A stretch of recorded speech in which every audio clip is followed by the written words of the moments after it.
Friends, আমি চন্দনা। আজ তোমাদের সাথে আমি বাটার চিকেন মশলা রেসিপি শেয়ার করব। তো ঝটপট দেখে নাও কিভাবে করছি। তো ফ্রেন্ডস, বাটার চিকেনের জন্য আমি এখানে নিয়েছি চিকেন।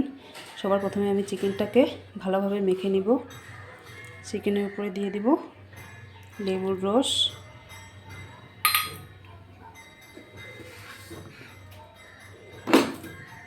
নুন, হলুদ গুঁড়ো, লঙ্কা গুঁড়ো, ধনে গুঁড়ো,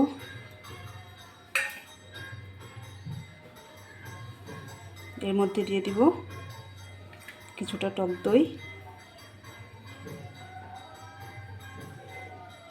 এবার আমি চিকেনটাকে খুব ভালোভাবে মেখে নিব। তো ফ্রেন্ডস, আমি চিকেনটা খুব ভালোভাবে মেখে নিয়েছি। এবার কিছুক্ষণের জন্য রেখে দিব। আর এখানে আমি মশলাটা বানিয়ে নিব। এখানে কড়াই বসিয়ে দিয়েছি, কড়াই তেলও দিয়ে দিচ্ছি। তেলটা আমার গরম হয়ে গিয়েছে। এবার এর মধ্যে দিয়ে দিব তেজপাতা, গোটা গরম মশলা, শুকনো লঙ্কা,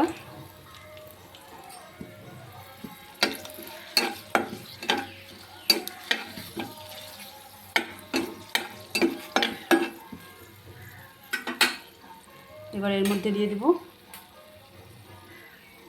কুচানো পেঁয়াজ,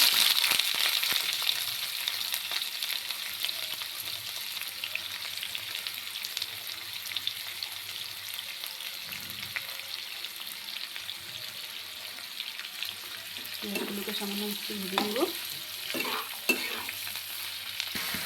পেঁয়াজটা আমার সামান্য ভাজা হয়েছে। এর মধ্যে এবার দিয়ে দিব আদা রসুনের পেস্ট। এটা দিয়ে সময় ধরে ভেজে নেব।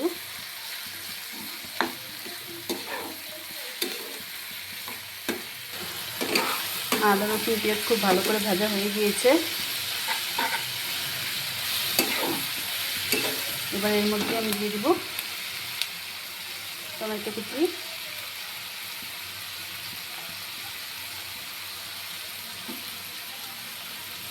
দিয়ে দিব কাঁচা লঙ্কা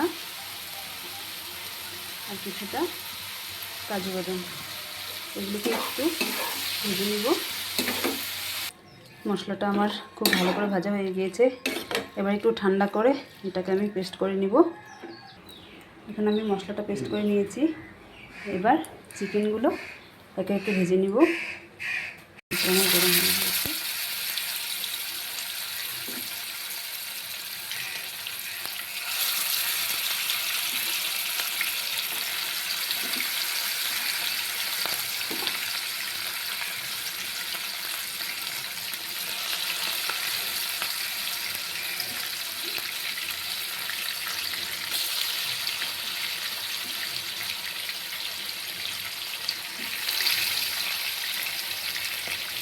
সবগুলো চিকেন লাল লাল করে ভেজে নেব। তারপরে চিকেনগুলো আমার খুব ভালো করে ভাজা হয়ে গিয়েছে। এবার আমি গ্রেভিটা করে নিব। এবার আমি গ্রেভিটা করব। চিকেন ভাজার যে তেলটা আছে ওই তেলেই একটু বাটার দিয়ে দেবো।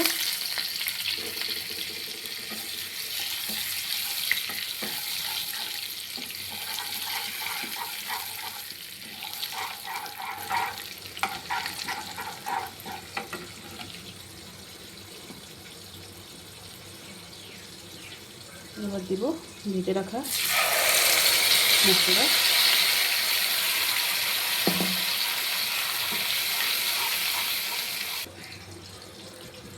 এবার এর মধ্যে একটু টক দই দিয়ে দিব আর দিব লঙ্কার গুঁড়ো আর একটু নুন। এবার মশলাটাকে খুব ভালোভাবে কষিয়ে নিব।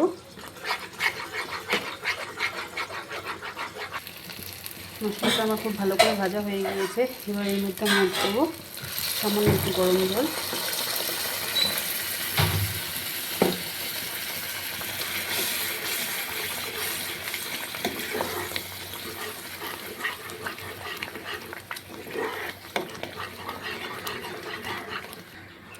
গ্রেভি আমার খুব ভালো করে ফুটে উঠেছে।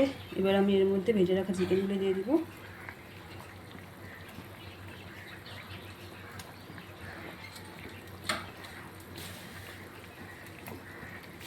গ্রেভির সাথে চিকেনগুলো খুব ভালোভাবে মিশিয়ে নিয়েছি। এবার আমি 5 মিনিটের জন্য ঢাকা দিয়ে দিব।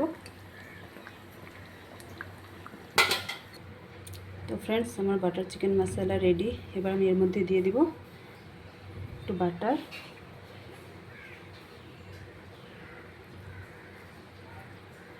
ধনে পাতা কুচি, আর দিয়ে দিব ফ্রেশ ক্রিম। তো তোমাদের কেমন লাগলো আমার এই রেসিপি আমাকে কমেন্ট করে জানাবে।